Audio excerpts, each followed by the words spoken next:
This is Lori Bray. Today is February 29th, 2012. I am interviewing Beth M. Stiffler. The interview is taking place at her address in Macomb, Illinois. This interview is part of the Oral History Project for English 482 Life Writing, Spring 2012. And I will set that there.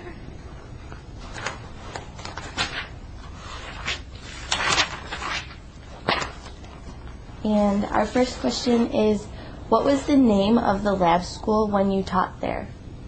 It was the laboratory school. Okay. Western Illinois Laboratory School. Okay.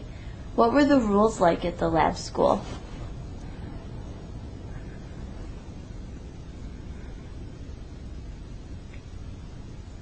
Oh, let's see. All right, we'll start with clothes. Women did not wear pants. I remember walking to school with a neighbor boy on a very snowy day and carrying my slacks with me and going into the restroom and changing to a skirt right away because an English teacher wore high heels and a dress. And I always kept a pair of nylons in my bottom drawer of my desk in case I had a runner. That was one silly rule. If a girl became pregnant in high school, she was dropped from school. The boy could not play athletics. Wow. And we found through the American Association of University Women, the organization which we had here, we found a school in Nebraska that would send us information that we could give the girl her tests and questions and so forth, and she could study, and then she could get her high school diploma. So we had several who came here and got it that way. Rules, well, you know, running in halls, things like that. No tobacco, nothing like that.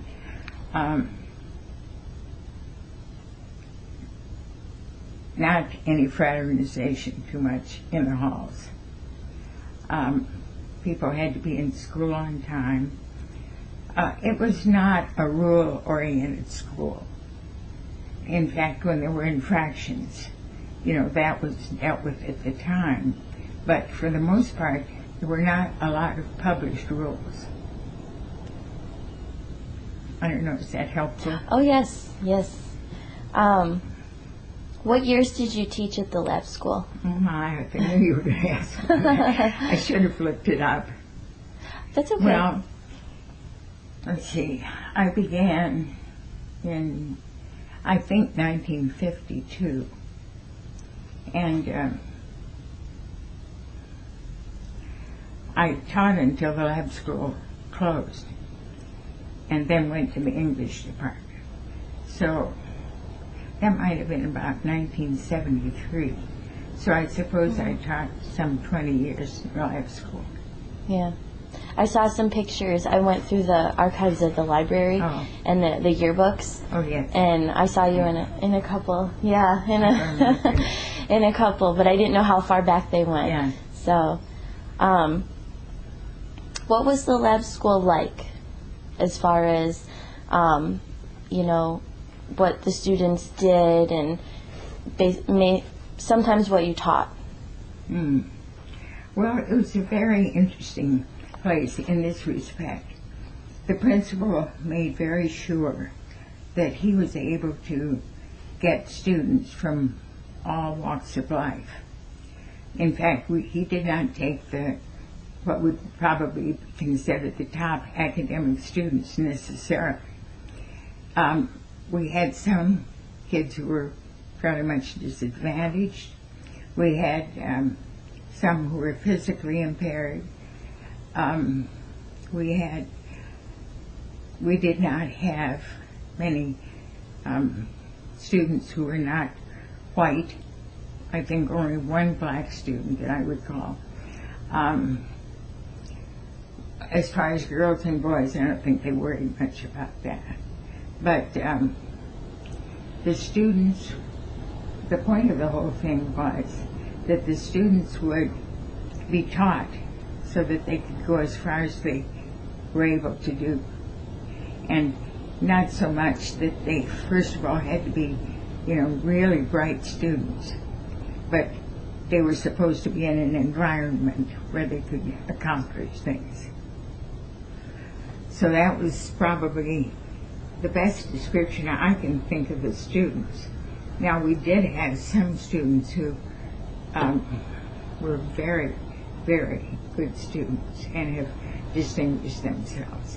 And an interesting thing that I always think about when I come back here, I live part of the time in Massachusetts. So when I'm back here, I can go to the beauty parlor, the post office, the bank, the cleaners, the drugstore. I can go and see one of my students in all those places. Mm-hmm. That is really nice. So they've done well. I can't think of many who have not done well. As far as the school itself, there was a real emphasis on being there, doing your work, being involved. In fact, there were activities that involved everybody almost all the time. Everybody was really pretty busy, and teachers too. Mm-hmm. It was an exciting place in order to keep up with the students sometimes. Mm-hmm. I loved it when students would ask me, when I thought I had everything sewed up at the end of the hour. I would love it when they would come up with a question I couldn't answer. Then you had something to do. Does that help? Yeah. What activities were you involved in? Well, you see, it was before there were any unions. Teachers worked after school on activities. We did not have time during the day to carry out the activities. I did the yearbook, and also, let's see, I sponsored candy stripers. Now, those were girls who left school for a period or two in the afternoon, went out to the hospital, and were able to start nurses training. And that was a very good thing, because some of those girls have gone on to become very good nurses. Let's see. Oh, I sponsored the newspaper. I've got a couple of copies for you. Okay. And let's see what else. Oh, I sponsored Quill and Scroll Society, which is a journalism society.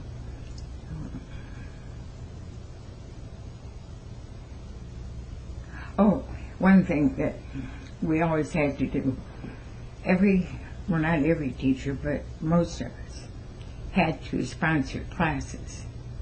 And we started with freshman year and went through senior year. And the whole goal was to follow these kids all those years. We met for a period once a week. And, no, I'm sorry, once a day.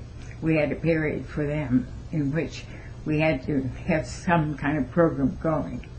And then the whole idea of it was to raise sufficient money to take them on a class trip.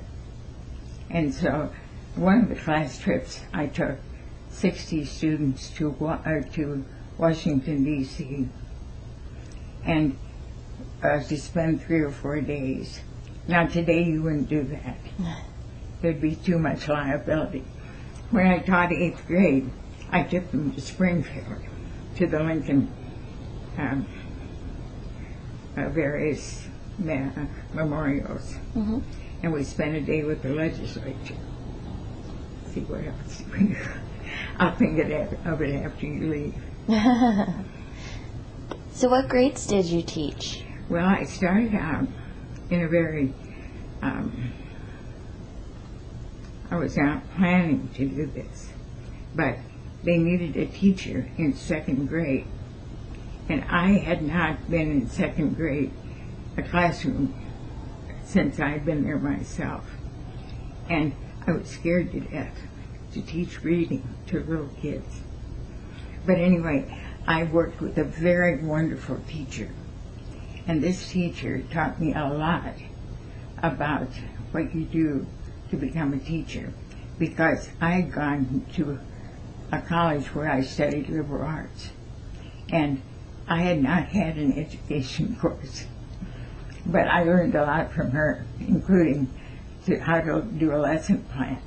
But anyway, I started in second grade, and she retired in another year. And the principal said, stay on, and I'm going to create another spot for a teacher at the 8th grade level. And so I taught 8th and 9th grade. Then in a class at the junior level, junior and senior in journalism. And then I went on to teach in the university. The hardest place I ever taught was second grade. So what are some of your best and worst memories of the lab school? We'll start with the best memories. Yeah, let's see. Well, I think one was that now I see my students, doing so well. Well, there was a certain fraternization among the other teachers. We were all working hard on getting these kids, through. And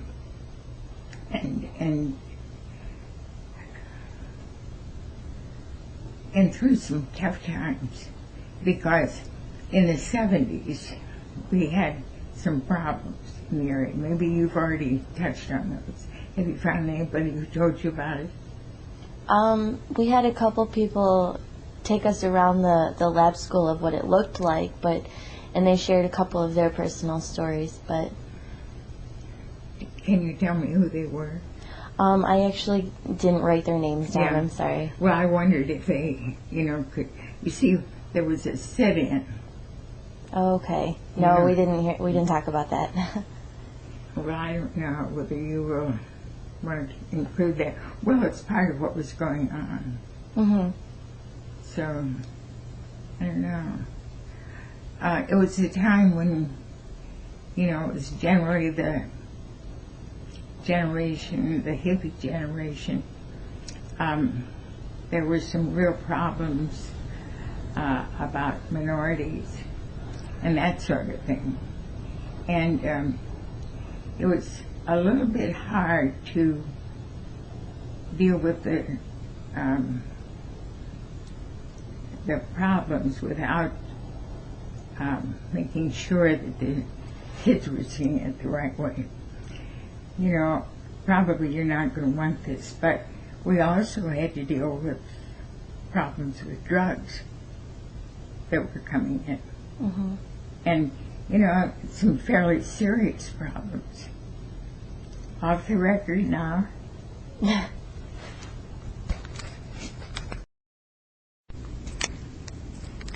This is Lori Bray, continuation of Beth Stiffler's interview. Now that you're wonderful. Okay, so tell me some of the best memories that you have. Some funny times, maybe. Yeah.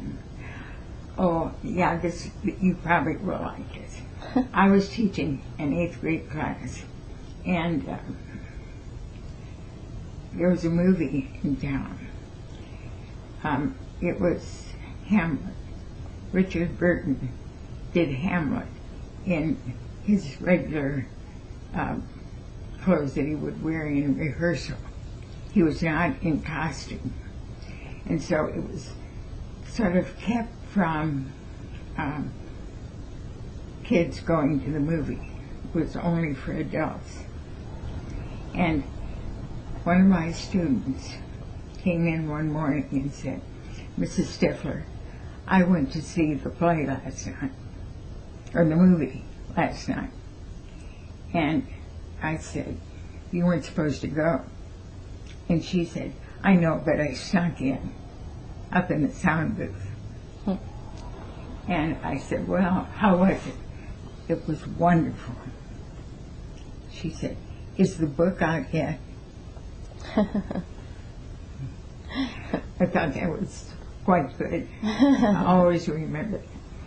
And let's see. Study hall was very interesting because, you had to sit there and make sure that everything was going right in all the rooms and all. And you know how there's a large room and then a little small room off the side over there. Well, that was purposely done so that you could do certain things. And the teacher is a little window that you can see through out into that. That was the supervising teacher could stay in that room and watch her teacher, the student, out there teaching. I never did that.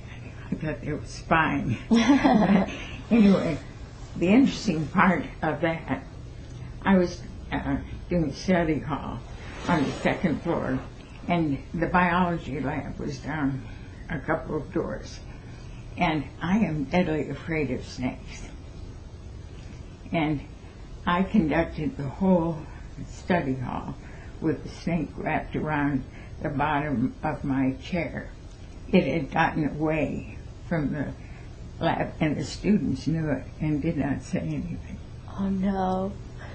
Well, I don't know if that's funny, but anyhow, it was pretty much a shock after I found it out. Oh, let's see, what else? Well, a lot of things happened that were a lot of fun while we were doing the yearbook and the newspaper, because you could sort of take the temperature of almost everything while that was happening. The kids would talk among themselves, and, while I was not spending time listening to them, I could not help but hear what was happening on their level, and I enjoyed that. I always thought, too, once I left teaching, I would sort of be out of it, because I would not know the slang and would not know the vocabulary that was current at the time. Well, let's see, what else? What kinds of ideas would you think would be fun and interesting? Well, I know the students detested things like the food that was served in the cafeteria. The one thing they hated the most was the bean soup. Oh, I know, when I was working on the yearbook with the kids, I insisted that people do certain things.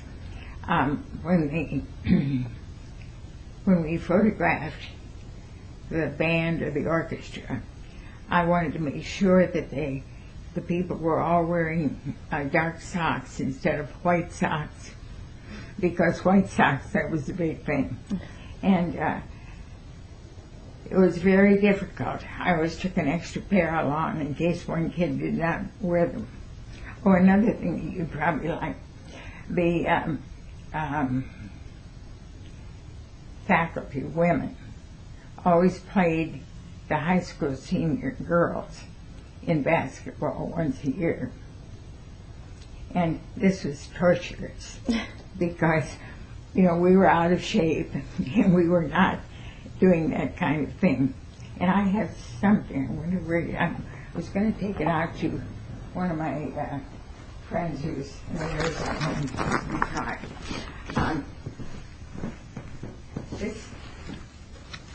All right, let's see. This was the kind of thing that you could expect that you would.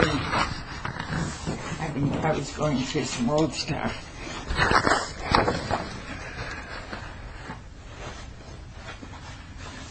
Here is this was on my bulletin board one day when I got back in the room.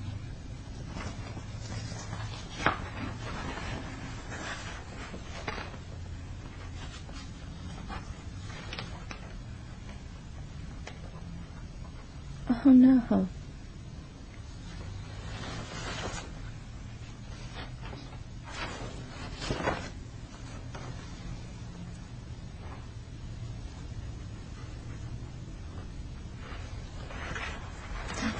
See, and the kids all signed that. Mm-hmm.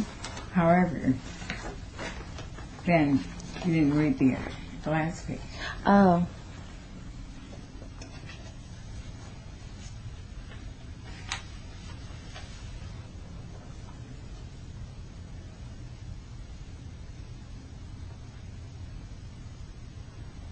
So they basically told you that you didn't play basketball well. Then instead, you should spend a little more time practicing. Yeah, more practicing and Yeah. less homework and less You tests. see, that was the kind of stuff that it would be surprising Mm-hmm. when the kids got in trouble for writing graffiti in the Johns. Mm-hmm. I put butcher paper all over the blackboards, and they came in early in the class, and I told them, you can write anything on those boards that you want on that paper, but it cannot be profane nor very, anything that would be slightly off color. Mm-hmm. You would be surprised the stuff these kids would write. Things like that. They were bright kids, and it was fun thinking of ways to try to teach them. Yeah. Okay. Another question is, did any family members attend the lab school other than yourself? No. No. You mean my family? Mm-hmm. No. I haven't lived in Macomb always. Oh, okay. Okay. Did anything unusual happen while you were at the lab school? I know now they say it's haunted. I don't know if anything. It's always That's foolish. Kids love to think about that. Yeah. Did anything unusual happen anyway? Not, ghostly or anything? Just anything unusual? No, except Macomb High, when Western High would go over and burn their bonfire, which they did regularly one way or the other. Then the other, if it were at Western, Macomb High would somehow slip over there and write stuff on the wall. Which was the elementary library. Mm-hmm. All right, they would go out on that. There's a level of the next building down to the little gym. Yeah. They would somehow get out there and write stuff painted on the wall. Oh, okay. And the next day, if you were sponsoring a class, you had to take your students out there and make them scrub it off. Mm-hmm. But I never heard that. It can be an eerie place, especially in that little theater. Mm-hmm. Yeah. Yeah. But I never heard anything like that. That's something that's come about just recently. Yeah. I heard it my freshman year 5 years ago, so yeah. Really? Yeah. I know. I've heard that people have heard that. Mm-hmm. But now there was a story at one time about Lake Ruth, that a girl had drowned there, which I guess is true. Mm-hmm. But I've never heard anything on it. Yeah. Yeah. She's said to be in the theater. That's eerie. So. I never heard that. Oh, yeah. She's supposed to be there, and then there's a janitor, Harold, who walks around. People say they've seen him, so. I've never known a janitor Harold. Oh, well, I guess that one's not true. Yeah, I never have. we had very nice janitors. It was very important to know the janitors because they knew everything. Mm-hmm. You wanted to be friendly with them. But, no, and, you know, the doctor's office on campus was in the lab school, too. Did you know that? Mm-hmm. Right inside the door. Yeah. Yeah. And we had a nurse. So, there, so that the kids were always treated very well physically. No, I don't know anything about those things. Yeah. Well, it's these fun. kids. Somebody probably dreamed it up. One thing the kids would do that I always thought was funny, you know, those windows, now that you have new windows, but they had windows in the whole building that if you wanted to open them, they opened from the bottom and they also opened from the top. But what you had to do, they had a long window stick, and you had to go and hook onto a little attachment at the top of the window and pull it down. That's the only way you'd get the windows open. And the kids loved to hide all the window sticks. I don't know why, but you might get in your room and there would be no window stick to open the window. And you try to borrow it next door and they didn't have it either because the kids had gotten away with it.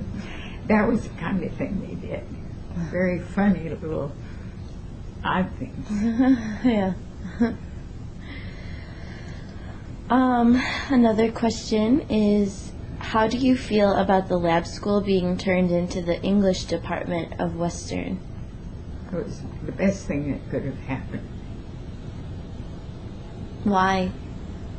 Well, of course, because I teach English. I love that it went there. You see, I spent all my life at Western in that building, except for a couple of years down there in the new. In Horben? Yeah. Mm-hmm. And I loved the building. And I knew Mr. Simpkins. In fact, I had some of his poetry. And he would occasionally come over there and just walk in the halls because he loved to see the children. And when I was chair, the building was dedicated to him. So I was pleased with that. And I must admit, they put up a sign down the front entrance and misspelled a word. Uh-oh. So I took it down. I had to take it down and got it done right. But, yeah, that was, well, let's see. I think that, what department would you have put there? I have no idea. Yeah. I think it was wonderful to put the English department there for the reason that the English department might best describe the kids who went to the lab school. Because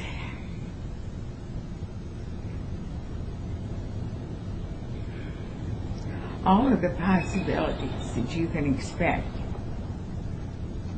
happen with English teachers. And that's sort of the way the kids were. You never could be absolutely sure of what was going to happen. And you ran the gamut from joy to sadness, from, excitement to complete boredom. I mean, all of the emotions, you know what I'm saying, Mm-hmm. were there. It was, so I think it's good that the English department went there. Yeah. So how did you become the chair of the English department? By election. Okay. So the other faculty members voted you in as the chair? Yeah. How long were you the chairperson? Just 4 years. Just 4 years? I retired. Okay. I was ready to retire. Well, I might have stayed another 6 months, but it was 4 years. But I never expected to do that. Mm-hmm. But it was one of the hardest jobs I've ever done.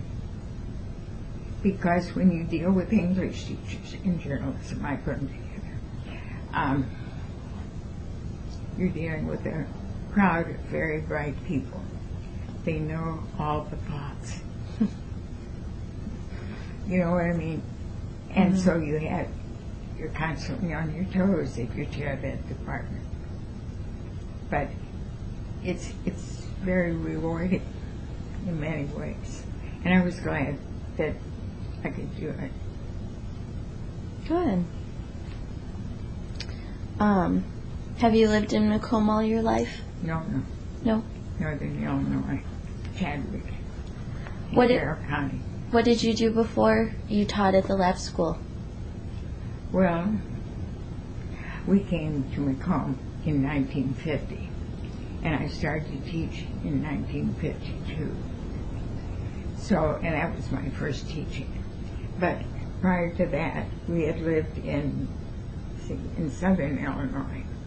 And then prior to that, I lived in Philadelphia. My husband's a graduate of Drexel University in Philadelphia. And prior to that, I was in the Navy. I was a wave in World War II. That's where I met my husband. And let's see what. Prior to that, I worked in St. Louis using my English degree as an investigator. All the male investigators at Liberty Mutual Insurance were off in the war, and so they hired women. It was the first time they took a chance on women as investigators, and so that's what I did there. And I say that I used my English degree because we went out to do the investigations and always took a written statement on whatever we were dealing with, whatever kind of problem. And then you handed it to the person involved and say, is this true? After when they were telling you it, you wrote down everything that had happened and then had them look at it. And they would say, yeah, this is true. And then you would say, okay, we will sign it. And they always signed it. And those statements actually held up in court. So that was fun to do, but it was scary. Because when you started out, you were in all kinds of situations. And a woman in this field was not too it wasn't unusual. And so we were watched and cared for very carefully.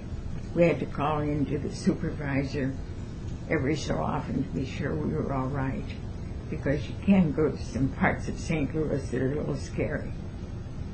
And so that's what I did. So going back to the lab school, do you have any particular people that you know from seeing them around town that they've... Oh, as I told you, I can go to almost any place, and I can even name them for you. You know, kids that I've watched from the time they were little, growing up. And having the three boys also going to the lab school. See, I taught all my boys. Okay. But once we crossed that threshold, I was no longer their teacher. And we had that rule.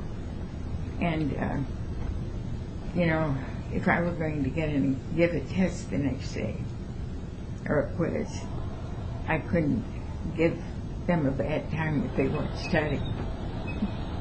We kept it all very carefully separated. You had to. Mm-hmm. So, and also, I think I should tell you this. I have had the real pleasure of teaching at the second grade level, the 8th grade level, the 8th and 9th, the 11th grade, the university, English department, undergraduates, graduates, and chair of the department. So I've been able to go through all the areas of teaching plus administration, which has been sort of fun. I'd forgotten that until one day it made me think of it. But, you know, it's just very gratifying to see the people who have been successful, that have graduated from the lab school. Now, I know that there was real emphasis, and you'll run into this a lot, on all the sports at the school. And, you know, sports were important, but curriculum was extremely important. And their activities. We had a wonderful music department and an art department. And then, of course, you know, journalism, little things that the kids were able to do. You see, we taught all year long, and then in the summer, the students came back and there was summer school. So it was really a private school in a way. And they got an extra bit of schooling in the summer. Mm-hmm. Now it was a lighter program. You probably heard of it. There were camping activities and outdoor activities that were quite different. Mm-hmm. But that was a very good thing. So you like teaching year-round? Yeah, I didn't mind it. I loved it. In fact, I miss it now. I love teaching. So what did you do after you retired? Well, it went awfully fast. My husband retired before I did. He had a heart attack when, he had a heart attack while I was still teaching, and in the English department. And one day I was in a meeting, and I got a call to come out that my husband was in the hospital, and he hadn't been sick, and that I should come out. I went out to McDonough District and left the meeting, and this woman handed me his clothes, which was just, you know, I didn't even know anything was wrong. Mm-hmm. And anyway, took a whole year for him to recover, to, get back on his feet and all that. And the boys were in graduate school. And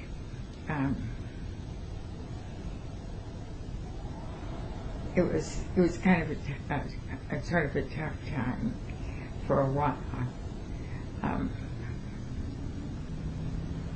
Then, after he felt better, we decided we would buy some retirement property on Cape Cod, because we have always gone back to Ocean City, Maryland, or on the Eastern Shore, because he was from the East, and he loves to see the ocean. So anyway, we bought 4 cottages. There was no reason why we bought 4 cottages, except we looked at a lot of property, and when we came home, the realtor said he had these cottages, and would we be interested? So we flew out there and we bought these cottages, and they were rental cottages, and very nice, right on the water. And he had always wanted to own a piece of the water. So anyway, I was teaching. He came home one day from work and said, I don't think I can keep on working because it's getting too much. So I said, you retire and I won't. So I stayed here, and he went out there in part of the year and ran the cottages, and I stayed teaching. And then I would fly out occasionally and all that. So then finally, after I retired, we ran the cottages. We had agreed we would keep the cottages for 20 years. Well, we kept it exactly 20 years. And we sold. And so that's what we did, back and forth. We still go back and forth. And now, after he got involved in that, he decided he would like to go into the antique business because he had always loved woodworking tools. Now, he can't use them. Mm-hmm. He doesn't do that, but he likes them. So he collected woodworking tools. So we went to auctions and so forth. I really am not tied up in this antique business. But I decided, okay, I had to go along with it. And I collect old books and antique linen, vintage linen, and ephemera, which I love. So that was what I did. So we still are in the antique business, are in Cape Cod, in a huge spot with about 150 dealers. We don't work in the shop. That's all paid for with our rental. But we still keep sending antiques out there. So that's what I've done since then. I've done a little writing. I've done, just taking care of family more than anything, because when let's see, I was still teaching at lab school. My brother, who was 14 years younger than I, who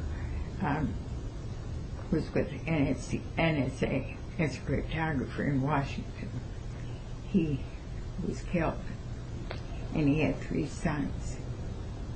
And 2 years later, his wife died, and so we inherited 3 more boys. And one came to live with us.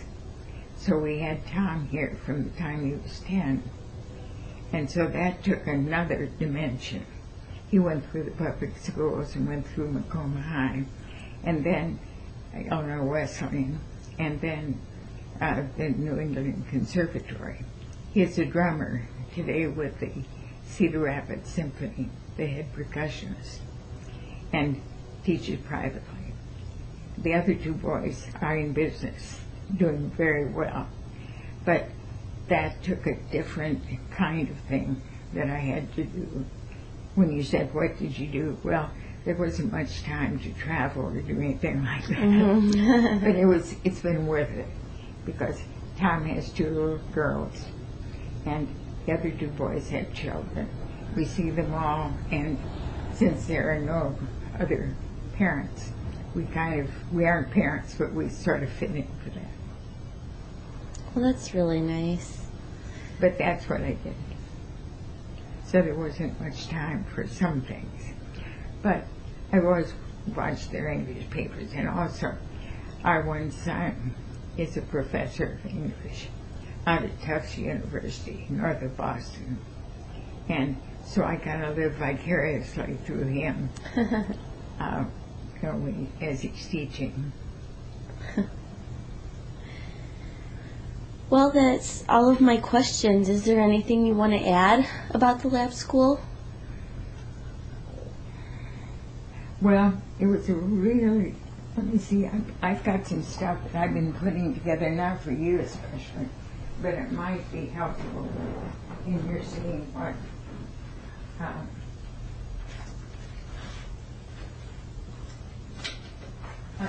in your seeing what it was like. Mm-hmm. Because our talking about it is one thing, but maybe actually seeing some of this stuff might help. And you can take it along if you want, or you can come back here and sit here and read it if you want. But, this was what we did finally. Okay. This is when the lab school was going to close. And frankly, I think those kids would have burned down that building if they hadn't had something like this to do. Is that the yearbook or just This is something we just did. Oh, okay. In order to, and I had them go down to the library and research all kinds of things to get the history of the school in this. And the pictures are from the yearbook, and there are all the graduates from the lab school listed. Have you seen this? No, I haven't. I think you'll be interested. Okay. You can take that with you.